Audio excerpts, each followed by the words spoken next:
Hey y'all.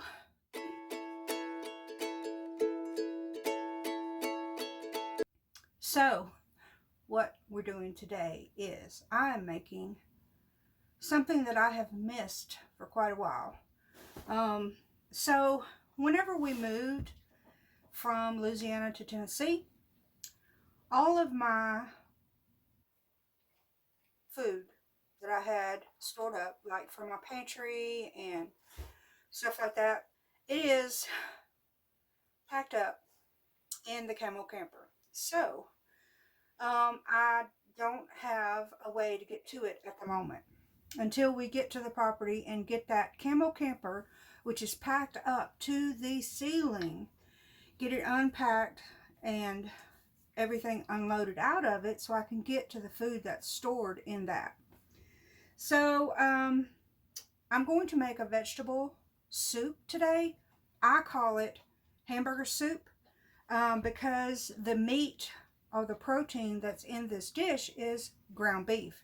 So when I was at the grocery store, I kind of cheated a little bit. So this is what I got, a veg-all. So I'm using this today, and I'm going to show you cooking in the RV today. We're having hamburger soup and homemade cornbread. These are my ingredients for my hamburger soup, except for one, which I won't pull out to the end. So I picked up this ground chuck at the store. So I'm going to use this for my soup. Callie's like, let me hold it for you. Yeah. All right. I'm going to put this ground beef in this pot. And I know it probably seems like a lot of ground beef, but when you have hungry jaws, Josh, right? We need all of it. Hungry jaws, that's what I call him, hungry jaws, right? So I'm going to take my thing that I use for my RV stove here, and I will tell you that maneuvering in an RV, you are conscious of the space that you have, right? So I could do a whole series on maximizing your space in the RV.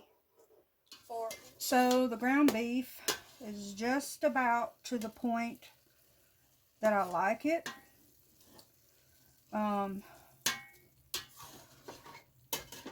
To add my stuff, except for the last ingredient, which I won't add to the very last, and I'll show you that when it's time.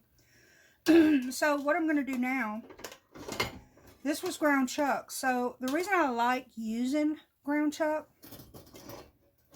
is there's not very much that needs to be drained off of this meat. So it's a better quality of meat. So what I'm going to do is I'm going to drain this. And what I drain off of it, I don't throw it away. I give it to Callie. I put it on her dog food. You know, after it's cooled, of course. So I'm going to drain this and then move to the next step. This is what it looks like after I drain the ground beef. So I'm going to pour that over Callie's food whenever it cools. I'm going to use crushed tomatoes because Mr. Josh doesn't like tomatoes. So if they're crushed, then they'll be smaller pieces, and I won't have him belly aching, right? And then I'm going to use tomato puree, and I've drained the veg-all, and I got 2 cans to put in here. These are the seasonings that I use. Tony Sacharies. Yeah. Louisiana favorite. Love it, love it. And of course, salt, and pepper. That's the only thing that I add to my hamburger soup. So I'm going to let that simmer a minute.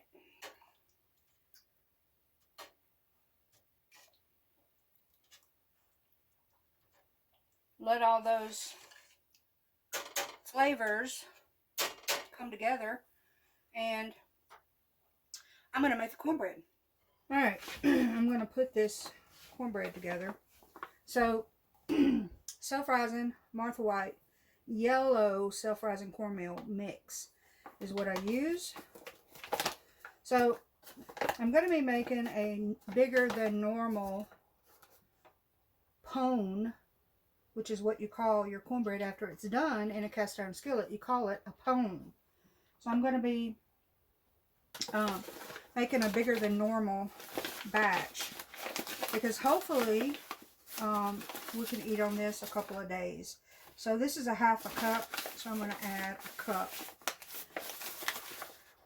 I've got self-rising flour,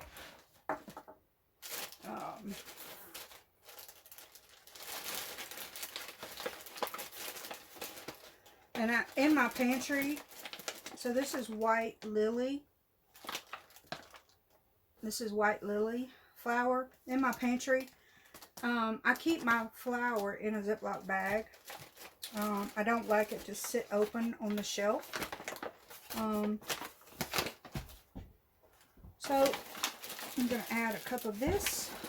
So I've got eggs. I'm going to put one large egg.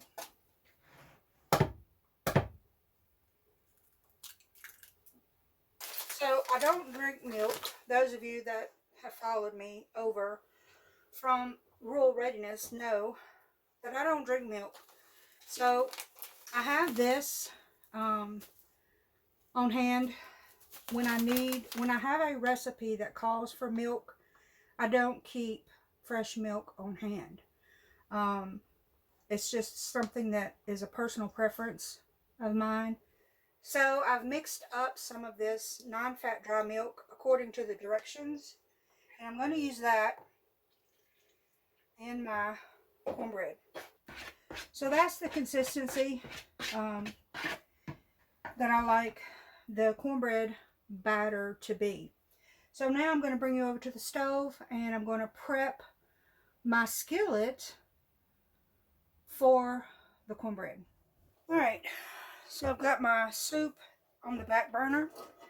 I'm going to place my cast iron skillet on the burner. And this is bacon grease, right? I keep my bacon grease in the cast iron skillet. Will add flavor to your cornbread, and it'll also keep your cornbread from sticking if your skillet is hot when you put your cornbread batter in there. And you can see the ripples when it moves across the surface. I think that's good. So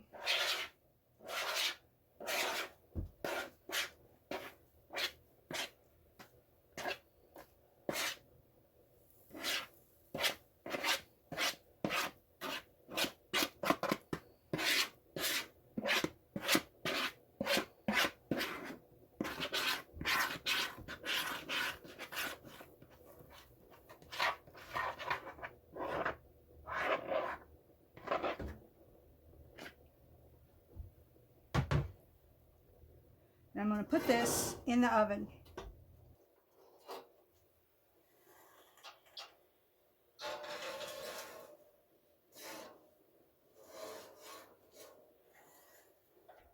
I had to do a little finagling with my cornbread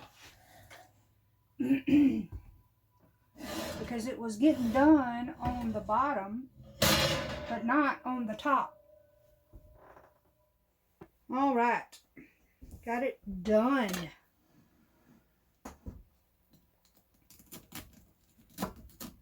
Yeah, it was getting a little crispy, but it'll still eat. Mm-mm-mm.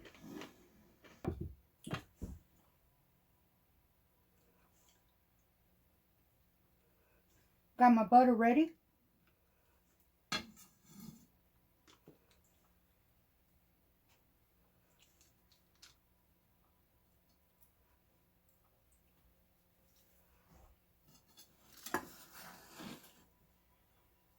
There we go.